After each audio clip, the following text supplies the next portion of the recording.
So, welcome to LiberalViewer Sunday Live Clip Roundup. Thanks for joining me. I've got over 24 clips on several topics for what I think should be a really interesting show tonight. As always, this is my weekly broadcast of the best clips from the Sunday morning news analysis shows from the corporate media here in the United States, along with a little political comedy and along with my commentary between the clips. As usual, I'll be using clips from the Sunday morning news shows on the regular Big Five outlets of ABC, NBC, CBS, CNN, and Fox News, and I'll also have a few of those quasi-news political comedy clips from Friday night's Real Time with Bill Maher on HBO. The topics I'll be covering include this possible Republican lawsuit against President Obama, the arraignment in federal court of this Benghazi bombing suspect, the Supreme Court's cell phone privacy decision, the so-called scandal at the IRS, immigration, and even some quick advice from Bill Maher to Hillary Clinton on 2016 at the end. But first I want to start with the continuing violence in Iraq, beginning with a clip from last Friday's Real Time with Bill Maher, showing Bill attempt to refute Colin Powell's famous Pottery Barn rule about why the U.S. should be responsible for Iraq, as you can see over in this clip. Forever, I know Colin Powell said that thing about the Pottery Barn rule. Remember, if you break it, you bought it. But it seems like there should be a statute of limitations. It's more like if you break it at Pottery Barn, you have to go work there forever. But you'd Now, I'm not sure we've actually reached the statute of limitations when Colin Powell's Pottery Barn rule no longer applies.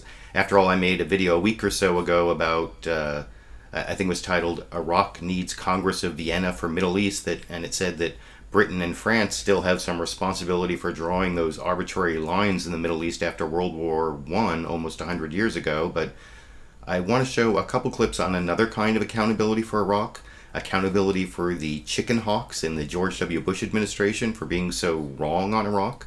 First with a clip of NBC's David Gregory asking former President Bill Clinton the almost joking question if Dick Cheney is a credible authority on Iraq, as you can see over in this clip. Is back, unfortunately. A terror threat from this group known as ISIS is back and perhaps poses the biggest threat we've seen to the West and to the United States since al-Qaeda in Afghanistan. The former Vice President Dick Cheney said of President Obama in an op-ed that claims that al-Qaeda is decimated is clearly not true, that in fact al-Qaeda is on the march. The argument that America is less safe under President Obama. Do you believe Dick Cheney is a credible critic on these matters? Well, I believe, if they hadn't gone to war in Iraq, none of this would be happening. So I think it wouldn't be happening in Syria. There wouldn't be. Well, it might be happening actors in Syria, but what happened in Syria wouldn't have happened in Iraq. Iraq would not have been, in effect, drastically altered as it has been. But Mr. Cheney has been incredibly adroit for the last 6 years or so, attacking the administration for not doing an adequate job of cleaning up the mess that he made. And I think it's unseemly. And I give President Bush, by the way, a lot of credit for trying to stay out of this debate and letting other people work through it.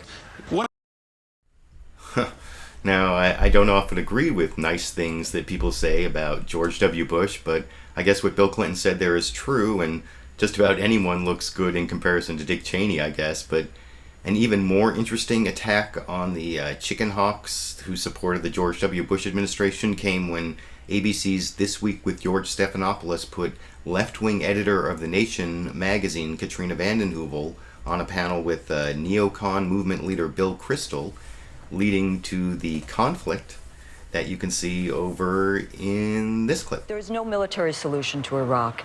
And I have to say, sitting next to Bill Kristol, man, I mean, the architects of a catastrophe that have cost this country trillions of dollars, thousands of lives, there should be accountability.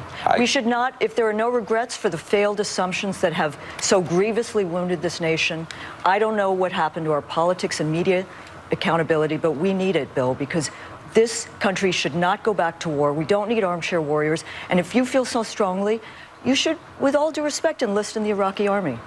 That's a very cute line, Katrina. No, but it's real. A million look at the displaced. Thousands of people being killed. Can I just make a point? A million Iraqis have been displaced. You Yes. read that story, humanitarian aid. For what we have done to that country is a crime. We have done to that country what we did to that country. Katrina, let him respond. Yeah, let me respond. The President of the United States, President Obama, said at the end of 2011, we have a stable and peaceful Iraq, thanks to the sacrifices mostly of American soldiers and Marines, which we did. President Bush made mistakes. He was punished for those mistakes electorally, as he should have been in 2006 and perhaps in 2008.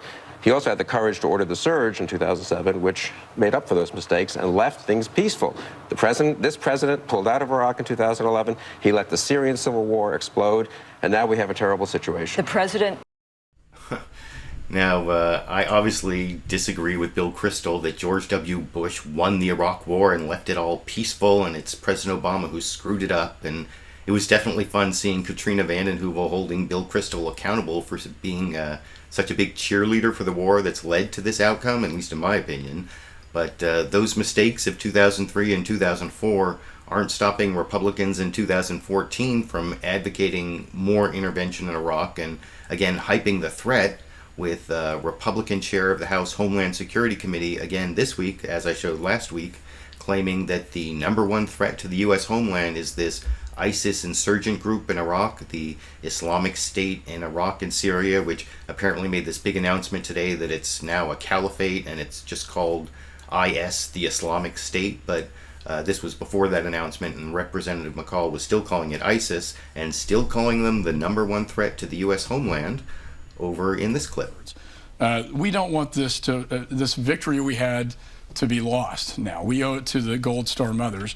I think that what we ought to be doing, ISIS, remember, is the #1 threat to the homeland, the #1 national security threat since 9/11, far surpassing the Fatah in Afghanistan.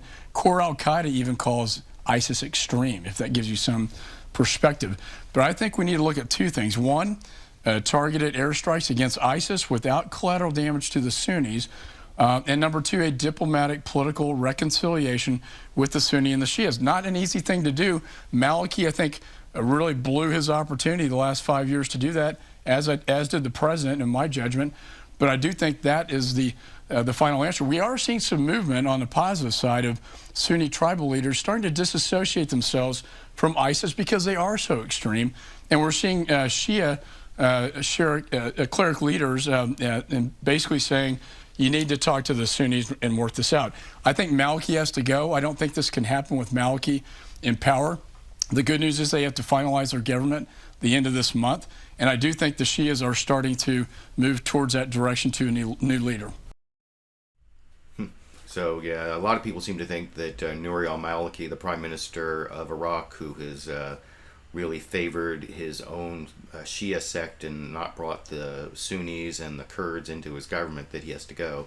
And that part I kind of agree with Michael McCaul, but you know, the excerpt video I made that I uploaded last Tuesday morning, the excerpt from my LiberalViewer Sunday Live Clip Roundup show, was definitely questioning that assumption that ISIS, or now I guess IS or ICE or whatever it's going to be, however it's going to be pronounced, is the #1 threat to the U.S. homeland, because I think that that's not really there isn't the evidence there for that. And I'm glad to see that most Democrats aren't taking that Republican talking point and running with it, you know, so that they aren't weak on national security. One of the more conservative Democrats, Joe Manchin, I had a clip from him a couple weeks ago saying that if money and manpower could have solved this problem, it already would, and he repeated that. And then he also showed real skepticism for this threat assessment from the ISIS or IS group over on Face the Nation, also talking to Bob Schieffer, and I'll talk about that a little more after I show that clip here.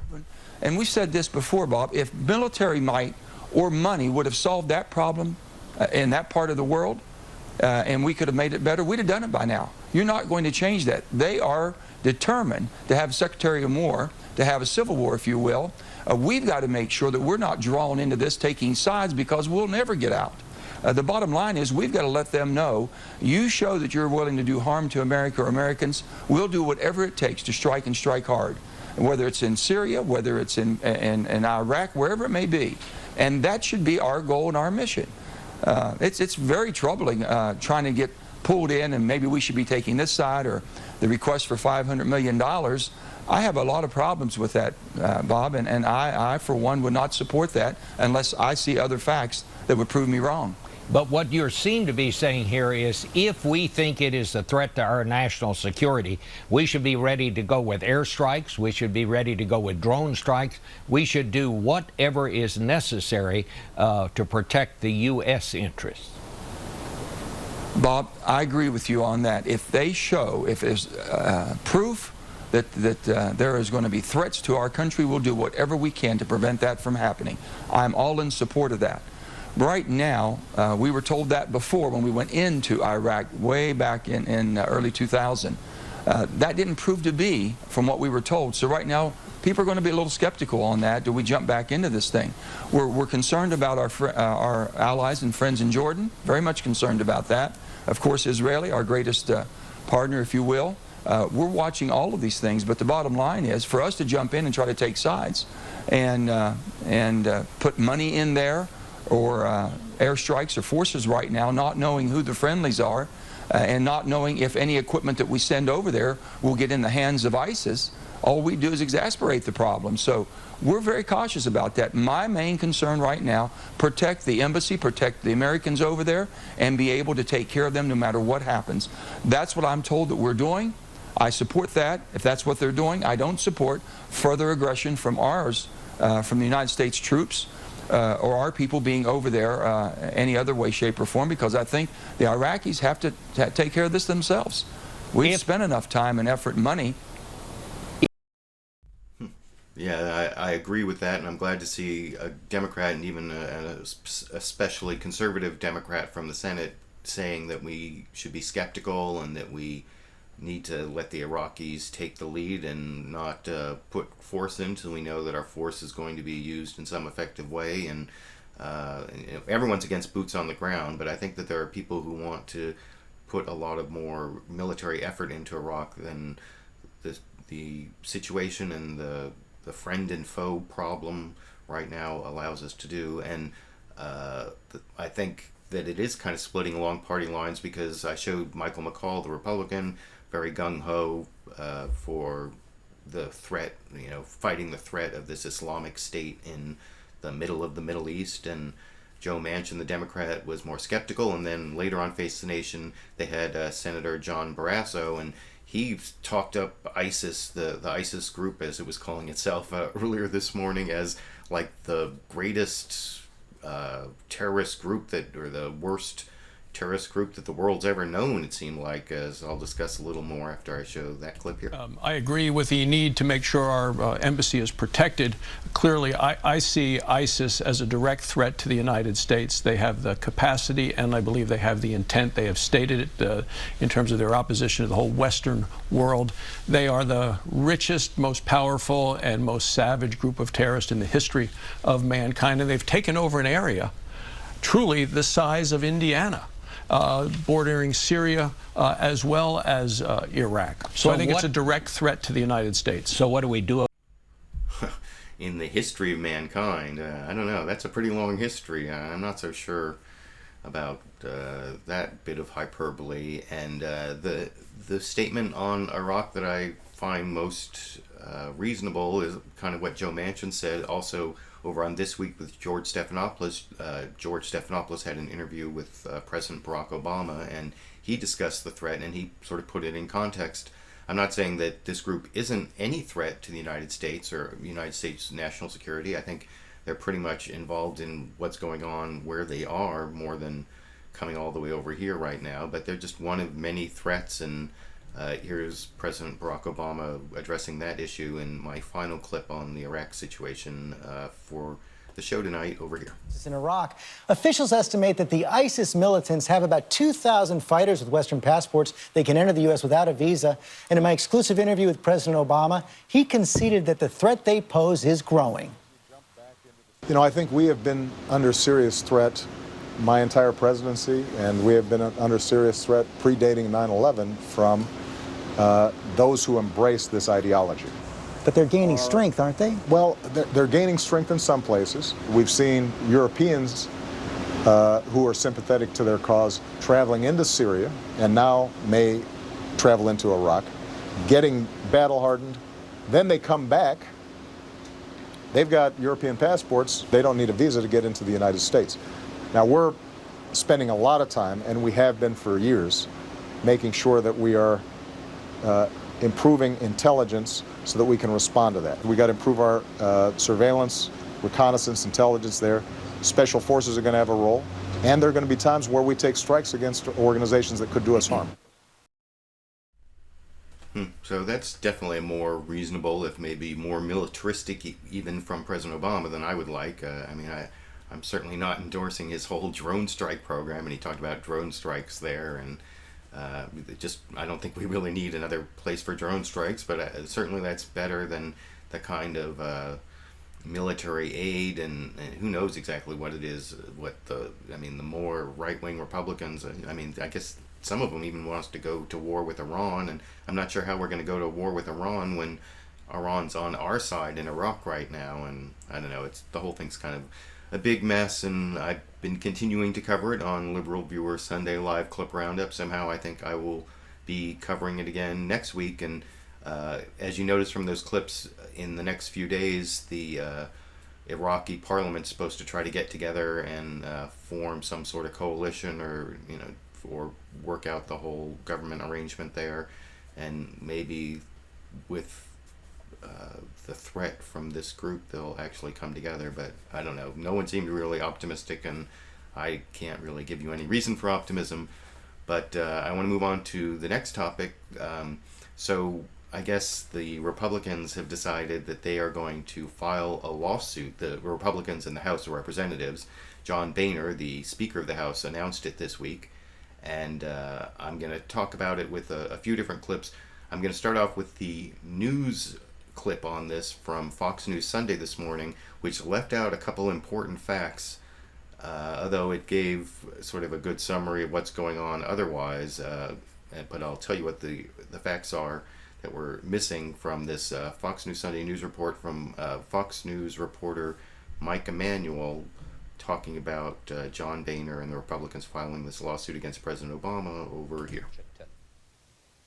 What we've seen clearly over the last 5 years is an effort to erode the power of the legislative branch. Speaker John Boehner announced Wednesday the House will sue President Obama for exceeding his constitutional authority. I believe the president is not faithfully executing the laws of our country, and on behalf of the institution and our Constitution, standing up and fighting for this is in the best long-term interest of the Congress. Mr. Obama has recently issued executive orders directing the Department of Labor to offer gay couples family leave, raising the minimum wage for federal contractors, stopping deportations of children here illegally, and more than 24 unilateral changes to Obamacare. I'm not sure which of the things I've done they find most offensive, but they've decided they're going to sue me for doing my job. Then Thursday, in a unanimous opinion, the Supreme Court said President Obama exceeded the limits of his executive power when he decided back in January 2012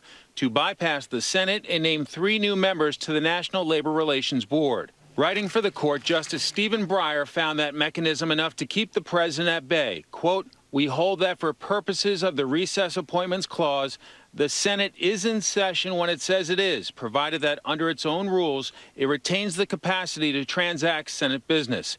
The Senate met that standard here."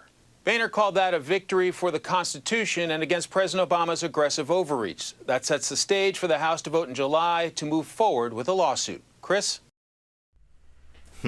So that's sort of the general outline of what the Republicans are doing, because you can always depend on Fox News to report on what Republicans are doing and what the Republican talking points are. They left out a couple facts that, they talked about President Obama's executive orders. One thing that never came up any time in Fox News Sunday, even when they brought on a Democratic congressman from California, who I'll show a clip from later, and then their supposed Democrat on their discussion panel, Kirsten Powers.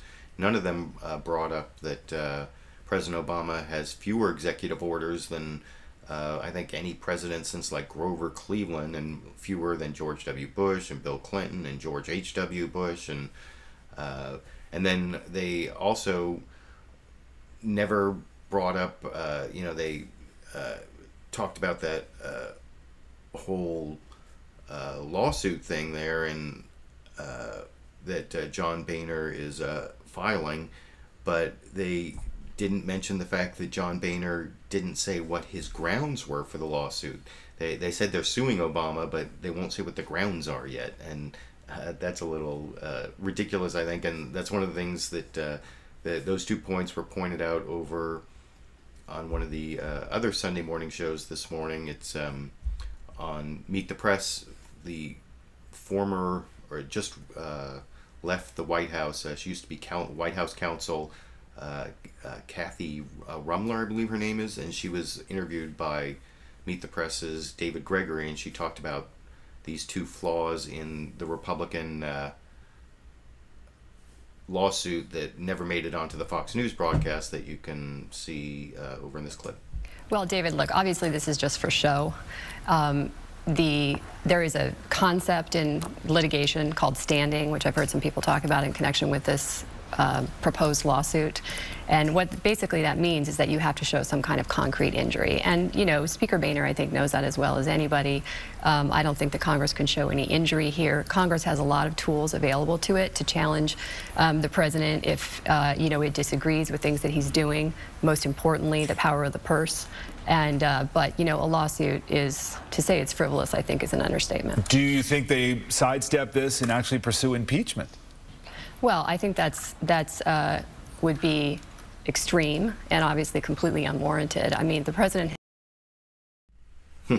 So yeah, but the idea of impeachment as one of the ways that the Republicans could go instead, that in terms of the legal case, that's something that the courts will point out, that the courts don't like to get involved in these political disputes between the branches, especially if the branches haven't used the powers they have short of going to the courts. And so they have the power of the purse. They can cut off funding for things they don't like. They can pass laws specifically saying that the president can't do something, and then when he does it, then they have exhausted all their remedies, and the courts are more likely to see a real conflict between the branches. But of course, this isn't a conflict between the legislative branch and the executive branch, because Boehner isn't saying that he's going to pass a bill that he's going to get the Senate to pass and then the president to sign, although I'll show Bill Maher in a minute misstating that. This is through a theory that he can get what's called the BLAG, the bilateral or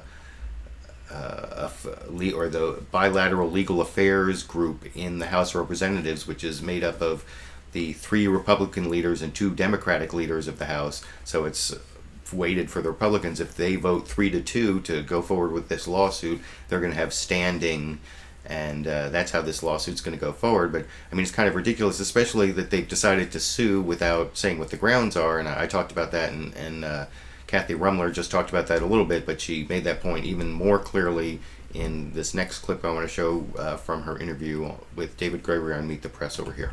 Well, David, first of all, the Speaker hasn't actually said what he intends to sue the president over, and I think that's pretty telling. You know, to come out guns blazing and say, I'm going to sue you, but then say, well, I haven't really figured out why yet, is a little bit odd, to say the least, and I think is pretty suggestive that this is just for show and it's opportunistic in an election year. There is so much. So yeah, that makes the point even more clearly, and even more clearly that point was made by President Obama himself when George Stephanopoulos, in his interview, confronted him with John Boehner's statement about him not being a king or a monarch, and President Obama, I think, saw this lawsuit for what it is, in my opinion, as I'll discuss a little more after I show that clip here. You've got Speaker Boehner talking about suing you for executive actions that he says has crossed the line. He says, we elected a president, we didn't elect a monarch or king. Well, you notice that he didn't specifically say what exactly he was objecting to. I'm not going to apologize for trying to do something while they're doing nothing. Even if he gets sued? You know, the suit is a stunt. But what I've told Speaker Boehner directly is, if you're really concerned about me taking too many executive actions, why don't you try getting something done through Congress. The majority of American people want to see immigration reform done. We had a bipartisan bill through the Senate. It's sitting in the House. Why haven't we gotten it done? And you're going to squawk if I try to fix some parts of it administratively that are within my authority while you are not doing anything? So that, especially as a lawyer, I think President Obama's argument on this is much more compelling because the idea of this lawsuit is pretty ridiculous. As I was saying, courts aren't going to get involved in this. And that point of view was pretty clear on most of the Sunday morning shows, but of course not over on Fox News Sunday, where they had, this was the lead story, this Republican lawsuit against the president, which even though it is kind of a stunt, and as I said, they never mentioned all the executive, that Obama had fewer executive orders than previous presidents, and they never mentioned that John Boehner hasn't even said what the grounds of the lawsuit are yet. And in fact, not only did they not mention the number of executive orders of Obama being fewer than all these other presidents, there's this question that Chris Wallace asked the Democratic Congressperson Javier Becerra, and made it seem like Obama had a lot of executive orders. He listed a few and he said, "This is just a few of many," and so they're like hyping the numbers without comparing them to other presidents, as I'll discuss a little more after I show that clip here. Put up a few of the unilateral, and this is just a few of the unilateral actions President Obama has taken in recent years. Take a look at this list. February 2011, ordered the Justice Department to stop defending the Defense of Marriage Act. June 2012, declared deportation of some illegal immigrants, deferred deportation of some illegal immigrants. February 2014, raised the minimum wage for federal contractors, and over the years repeatedly made dozens of changes to Obamacare. Congressman Becerra, what is the president's legal authority to take all of these unilateral actions without going back to Congress? Well, Chris, first, the list that you showed are all things that the American public wants to see. And the president is simply saying, Congress, if you're not going to do your job of actually passing the laws that make those things happen, I'm going to use... Wait a minute, Congressman, let me finish. The Constitution does... The Constitution does not say, hey, if it's popular, you can exceed your authority. It's kind of irrelevant. The president simply said, I'm going to do what I can within the confines of the law to make this work. So the minimum wage increase isn't for all Americans. It's only for people who work for federal contractors. What is his legal authority to take this action without going back to Congress? The president has the authority as the executive to implement the laws. If there is a law that says that we will pay a federal contractor money, the president can say, okay, federal contractors, you can't gouge your workers because you're getting taxpayer money to do the work. And so therefore the president can say, at least pay them the federal minimum wage. But is he implementing the law? Absolutely, he's implementing the law. Or is he rewriting the law? No, he's not rewriting it because he's simply implementing it. He is only doing it where he has the powers as the executive for the federal government. He hasn't set a minimum wage for everyone who works for private sector. That would require Congress. And so what he's doing it where he has the wage. He's raised the minimum wage. Go ahead, Chairman Goodlatte. You notice at the end there the question that Chris Wallace asked the Republican chair of the Judiciary, or I can't remember what Goodlatte's chair of, but he said, "Go ahead, Chairman." That was his big confrontational question to the Republican after that confrontational question to the Democratic congressperson. And I thought it was interesting also how when Congressman Becerra started saying that everything Obama was doing was popular, that Chris Wallace started arguing with him before he could also say, and it's legal. He has the legal authority. And you notice Congressman Becerra did say that President Obama had the legal authority, which is important for a clip I'm going to show in a minute from Fox News, from their supposed Democrat on their discussion panel, Kirsten Powers. But first I want to show, here is the most confrontational question, I guess, that Chris Wallace asked the Republican Bob Goodlatte, and I'll discuss that a little more after I show that clip here. Put up a few of the unilateral, and this is just a few of the unilateral actions President Obama. Congressman Goodlatte, the courts have, as a rule, dismissed these cases, saying that Congress doesn't have legal standing, and in fact that there are other remedies at Congress's disposal. You could cut funding for the executive branch of the various programs. Ultimately, you could impeach the president. Chairman Goodlatte, how do you answer that question, that you have other remedies? And secondly, even if you go forward and even if the courts accept this suit, by the time it gets all the way through all of the legal machinations, Barack Obama will be out of office. Well, first of all, with regard to the powers that the Constitution provides the Congress in its system of checks and balances, there are several. We have the power of legislation, the power of the purse. We have in the Senate the power to confirm appointments, which was what the Supreme Court decision was all about. We have the power of oversight, holding hearings. But we also have the power to bring causes of action when we believe that the President of the United States is exceeding his authority and is trampling upon Article 1 of the Constitution, powers granted to the Congress. So to me, it makes a whole lot of sense to do this, and it's not the first time the court's been asked to do it. We have a case pending right now. And what about the...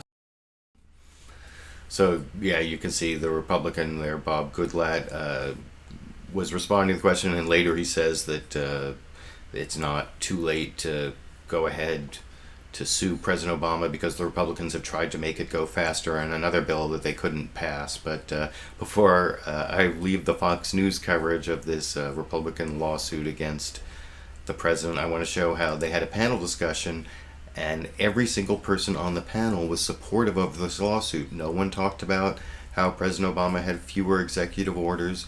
No one talked about how John Boehner announced the lawsuit without announcing actually what the grounds of the lawsuit would be. And the person who is on that panel, who's supposedly a Democrat, is Kirsten Powers. And occasionally I've seen her make some good arguments, but I was not surprised that she happened to agree with everybody else on the panel when it came down to another issue that was important to Republicans for the upcoming election. Although she seemed to think I should be surprised, as you can see over in this clip. To comply with decisions of the Supreme Court. And I am actually a surprising supporter of the Boehner lawsuit if he in fact does have standing, because I think that the administration has clearly been shut down by the Supreme Court already on various decisions, and I think that they have showed a somewhat hostility to certain things, such as supporting this buffer zone that the Supreme Court just struck down in Massachusetts. And if you listen to what Congressman Becerra was saying when he was answering your questions, is he never once argued the law. He never once said, well, actually, these things are constitutional because X, Y, and Z. He just kept saying, well, the people want this, or this is a good thing, and so therefore we should do it. But that's not how it's done. It has to be constitutional. It has to comport with the law. And the fact that they can't argue that is concerning. So yeah, there's Kirsten Powers claiming that Congressman Becerra didn't make any argument that what President Obama was doing was legal, which he actually did, if, as I said after I showed the clip, and you can go back and watch it yourself. And I'm telling you as a lawyer that this Republican lawsuit doesn't make a lot of sense, and there is a lot of flexibility for the executive in terms of implementing the law. And if you think about it, the Constitution gives the executive the power to issue pardons for people who violate any federal law. So the president could say that some criminal laws are, everyone who committed those who committed crimes against those laws are all of a sudden going to be pardoned if he wanted to.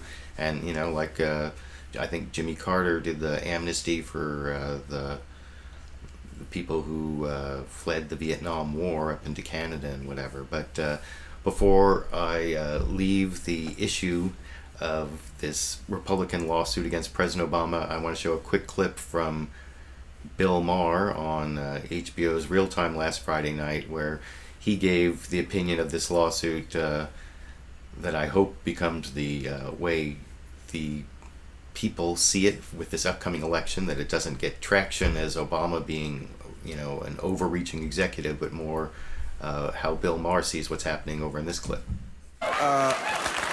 Now,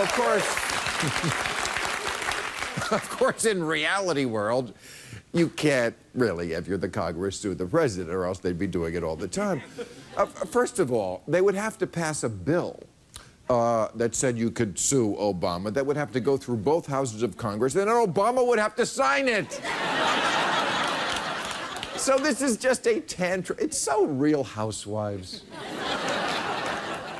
I'm going to sue the president. Then I'm going to key Air Force One. That's what I'm going to... It's just... You know what? So I think Bill Maher is giving the perspective on what the Republicans are doing that hopefully will gain traction, that it's some kind of tantrum, that it's juvenile, that it's Real Housewives.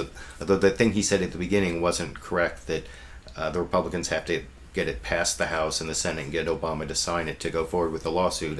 As I was explaining, I researched this a little bit, and there's this theory that this right-wing Republican lawyer, David Rifkin, came up with, along with some other lawyer, that they can sue the president just based on the bipartisan legal advisory group, which is made up of 3 Republicans and 2 Democrats in the House of Representatives, and then they can sue on behalf of the House of Representatives alone based on that partisan vote of this 3-2 bipartisan group. And I think that is not really going to work that's my legal opinion, but I want to show a couple clips on the arraignment of this suspect in the bombing of Benghazi, especially having shown all those Republicans railing about the unconstitutional overreach of President Obama. It's kind of funny to see Republicans saying that the president is being too submissive to the constitutional rights of this suspect, that they're only questioning him for 10 days, even though, of course, the Bill of Rights says that you have the right to remain silent and the right to a lawyer, and they didn't Mirandize him till this guy, what's his name, Ahmed Abu Khattala, I believe his name is, and first, and his picture and his name are going to be up on the screen when I show this clip from Face the Nation. This is Mike McCaul saying, 10 days of questioning is just not long enough, even though it's totally unconstitutional, of course, as an exigent circumstance exception to the Miranda requirement. But I'll talk about that a little more after I show that clip here. To him, our investigators have for about 10 days. I know you've been briefed on what they've been talking about. What can you tell us about that? Have we gotten anything relevant from him so far? Well, we do know that he's been talking, but 10 days is not sufficient to fully debrief a terrorist in terms of the intelligence value. My concern with this whole scenario is we're treating, rather than prosecuting a war, we're prosecuting criminal cases. When we rush to interrogate and rush to Mirandize, we lose valuable intelligence in terms of who were the other suspects involved in Benghazi. Were there other threats to not only Americans over in the region, but also to the homeland? And I'm concerned the administration is valuing this rush to criminal prosecutions rather than trying to get the intelligence value out of this suspect. What would you have done? Would you have put it? Now, of course, the other thing that's so ridiculous about that is that Republicans and Fox News have been having this drumbeat for months and months about how this guy, Ahmed Abu Khattala, was giving interviews and sitting in cafes, and why didn't they arrest him? And from an investigative point of view, what they were probably doing is following him around and figuring out who all the other people were. And apparently there are like a dozen other suspects, and they already know who they are. And this guy was talking for 10 days, and I don't know why that's not enough. But then I'm also going to show another ridiculous argument from this is Mike Rogers, the Republican chair of the House Intelligence Committee, and he's saying why he thinks this guy should be in Gitmo instead of in the criminal justice system in the United States, and it has to do with the cost of the prisons, which doesn't make any sense, as I will explain after I show that clip over here. Well, I mean, thank goodness we've got him. It sends the first clear message that we will not walk away from a terrorist act on U.S. persons anywhere in the world. It creates a whole new host of questions for us. I mean, think about the sheer expense, the manpower, the planning to, A, remove him from the battlefield, put him on a U.S. ship, steam him across the ocean to the United States to be presented to a U.S. federal judge. And we had to ask ourselves, are we looking at what's happening in Iraq and in Syria? Is this a legal matter? Is this a criminal engagement? Or is this enemy combatants that we need to strike in a different way and hold in a different way? And if we're going to do this for everybody engaged in terrorism around the world, we better start building prisons by the dozens. Well, as opposed to what what else would they do with him? As opposed to you want him to go to the Gitmo. You want him to go there. Well, think about what the president said. He said, I'm going to spend a lot of money refurbishing a prison in the United States. Then we have to specially train people, not just to keep people in the prison, but how you keep people out. We've done that. It's called Gitmo. Of course, we already have these supermax prisons in the United States that already have a lot of terrorists in them. And the thing that's so ridiculous about that argument is Gitmo is like the most expensive prison in the United States prison system, I guess, or the known United States prison system. Gitmo, it's millions and millions of dollars, and the per inmate cost is really, really high. So if you're worried about how are we going to pay for holding all these people, holding them in the most expensive prison the United States has right now is not the answer. And from what I understand from other things I've read, a lot of times they hold them on these ships and then they just hold them there for much longer periods of time. And but I don't know how many people the United States is holding, and I'm not saying that's a good thing. I'm just saying it kind of contradicts that argument from Mike Rogers there. And speaking of kind of silly Republican arguments, I want to show a couple clips on the so-called IRS scandal. Darrell, Issa, a Republican congressman from California, who's been I think he's chair of, is it House Ways and Means or some government oversight committee, where he's been the one taking over this whole investigation of the IRS scandal. And he explained why he was on CNN State of the Union with Candy Crowley, and she brought up how she wanted him to release the full transcripts of his interviews with the witnesses, and he had only selectively released things that were favorable to his point of view. And so she brought that up again, and his explanation for why he didn't do it, and especially his challenge at the end, is completely ridiculous, as I'll explain after I show that clip here. A year ago when we talked, you said we're going to release the testimony, more than 40 witnesses on this specific issue of whether there was a conspiracy to go after these conservative groups. We haven't seen them yet. Will you release those interviews? You know, that was an interesting back and forth you and I had, where you objected to us releasing part. That nearly 400-page report, it cites specific examples. The investigation's ongoing.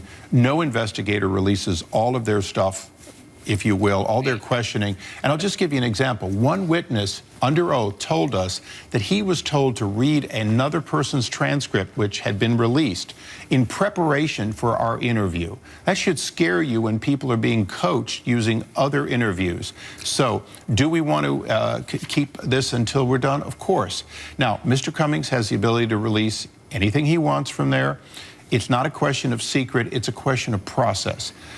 If you'll find a defense prosecutor, a U.S. attorney, who will tell you is undisputed. She walked into the office one day and her screen went blue.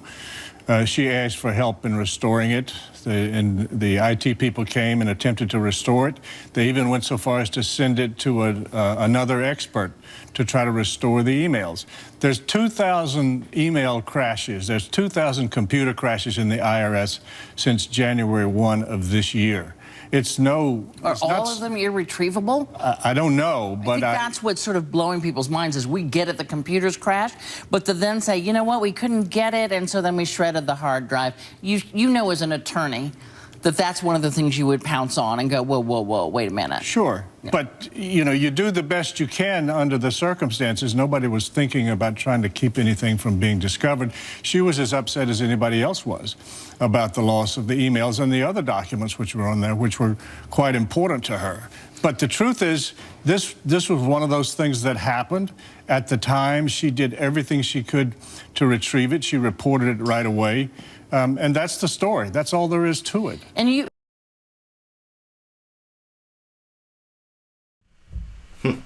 So yeah, that I guess is Lois Lerner's story on how those emails got lost that I discussed a little bit last week. And I like the blue screen of death. I think that lends credibility to the whole thing.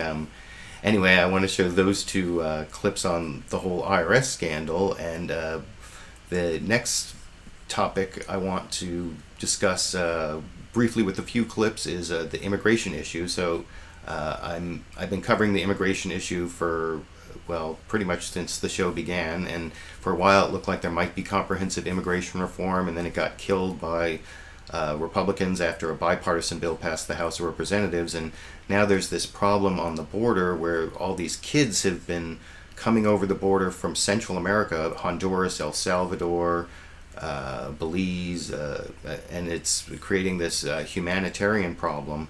And I want to show a few clips on that. First, I want to show the report from Jim Avila, ABC reporter, and then who talks to, and he points out how this is not Barack Obama's fault. This is based on a law that was passed by Congress in 2008 and signed by George W. Bush.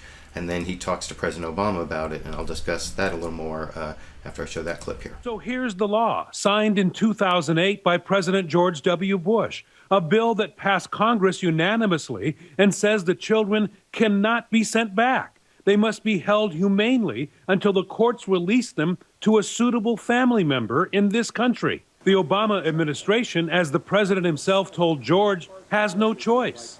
We have to house these kids and take care of them until the machinery under current law allows us to send them back. And now President Obama is requesting $2 billion in emergency funding from Congress to help deal with the crisis, along with expanded power for DHS to fast-track deportations and tougher penalties for smugglers. Homeland Security sources say currently more than 80% of these kids stay in the U.S. with either family or foster homes.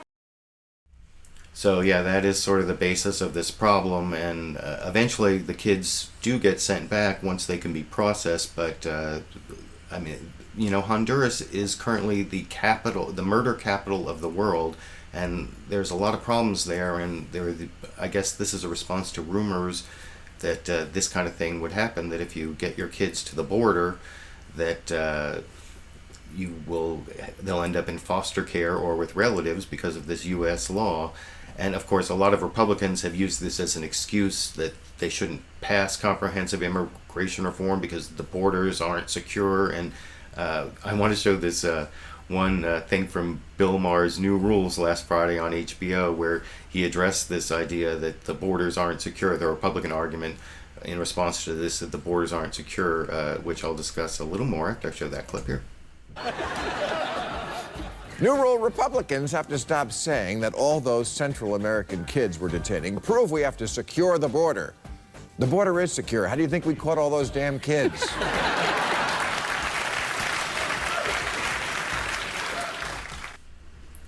So yeah, that's true. This isn't really about border security. The kids, you know, I saw a report on this on MSNBC, a reporter who went down there, and they're like turning themselves into the Border Patrol. They want to be caught. That's part of the problem.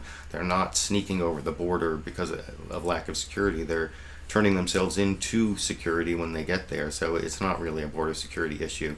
And the last clip I want to show on the immigration issue, there was an interview with Valerie, Jarrett, Cynthia McFadden from ABC. This is from ABC's This Week with George Stephanopoulos, and she brought up the immigration issue with Valerie Jarrett, this special advisor to the president, who may be like the, you know, unknown power known, but like a mysterious power behind the throne. So that's why this is a good interview. And she brought up an interesting part about why there's a split between Republicans on this that I'll discuss a little more after I show that clip here. She's focused on building alliances with business leaders and others on a wide range of issues. Listen, even you and Rupert Murdoch are now breaking bread together. Can you believe that? If anyone had told me 5.5 years ago I'd be having dinner with Rupert Murdoch, and quiet as it's known, this is the second time we've had dinner. Everybody only knows about the last time. But you know what? He's committed to immigration reform. And I'm sorry, Cynthia McFadden, that's NBC's Meet the Press, not ABC's This Week with George Stephanopoulos. But I thought that was interesting because I've heard about Rupert Murdoch being really committed to immigration reform. And there are a couple issues where he's not as conservative as Roger Ailes, according to this Loudest Voice in the Room book I recently finished by Gabriel Sherman that I had up in in that spot a few months ago. And I may end up doing a book review of that. But I want to get to another quick issue. This Supreme Court cell phone case where they found that if you're arrested with your cell phone, police can't search your cell phone. and it was a 9-0 decision, which is actually a big deal. And I want to show one of my favorite legal reporters over on Slate Magazine, Dahlia Lithwick. This is actually ABC's This Week with George Stephanopoulos, and here's her comment about why it's a big deal that it's a 9-0 decision over in this clip. Privacy case. I think that the cell phone privacy case is interesting because up until now they fought about how to get there. In other words, no matter what the court thought about privacy, the fight, even in the GPS cases, was how are we going to think about this? To get 9 people to not fight about what Madison was going to think about cell phones is a big deal. And to not write what would Madison think about cell phones is also a big deal. And now, Carrie, I know you... So I guess it is kind of a big deal, although some people think this means a lot for, NSA spying. And if you read the actual decision, footnote 1 says this is about searches incident to arrest, and it has nothing to do with other means of data collection. So they kind of left that issue open, although they said a lot of good things about how, A rare victory for privacy in America, and it was unanimous with the Supreme Court. That almost never happens.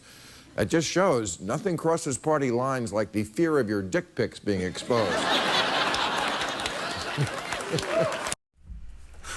Of course, that really doesn't make sense given that there are women on the Supreme Court, but I guess in some ways it does make sense because the women on the Supreme Court are all the more liberal side anyway, so I guess it was they got the conservatives on the side of cell phone privacy because of the fear of their personal pictures that Bill Maher was talking about, or I don't know. Of course, that's really more of a joke, but I wanted to quickly address that issue because that was a big, important case. Although tomorrow morning will be maybe one of the biggest cases from the Supreme Court, depending on what it actually says. The Hobby Lobby case, it's set for 10 a.m. Eastern, 7 a.m. my time.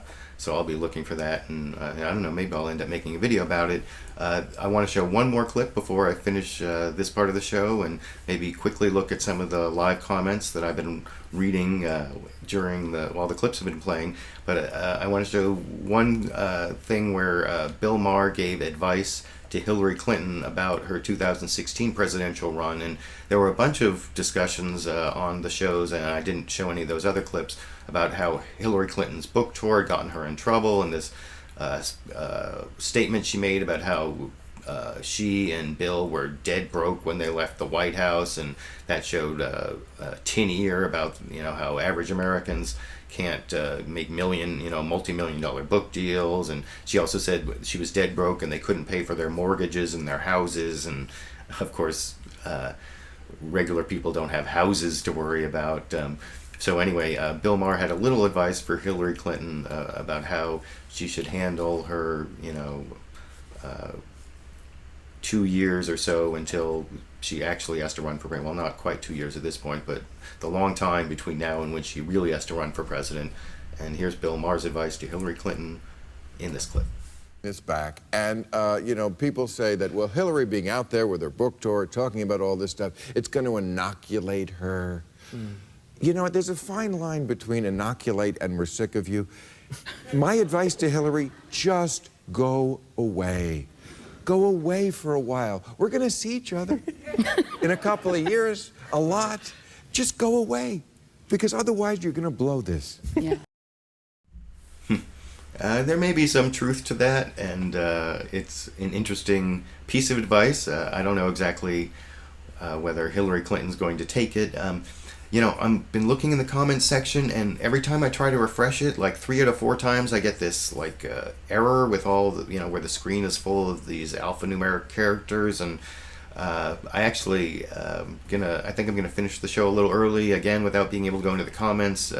Although I appreciate I had over 100 people before my broadcast crashed, and then after the broadcast crashed, I think during Darrell, Issa, I think I'm almost back up to 100. So thanks for sticking with me. I don't know why that happened, and I promise I'll try to get more interactive with the comments next week. I've got sort of this family birthday thing I have to take care of, so that's why I'm also in a little bit of a rush. But I hope you enjoyed the clips I picked out from the corporate media Sunday morning news analysis shows this morning, and the order I put them in, and the commentary I gave you, and of course the little bit of political comedy I got from Bill Maher last Friday.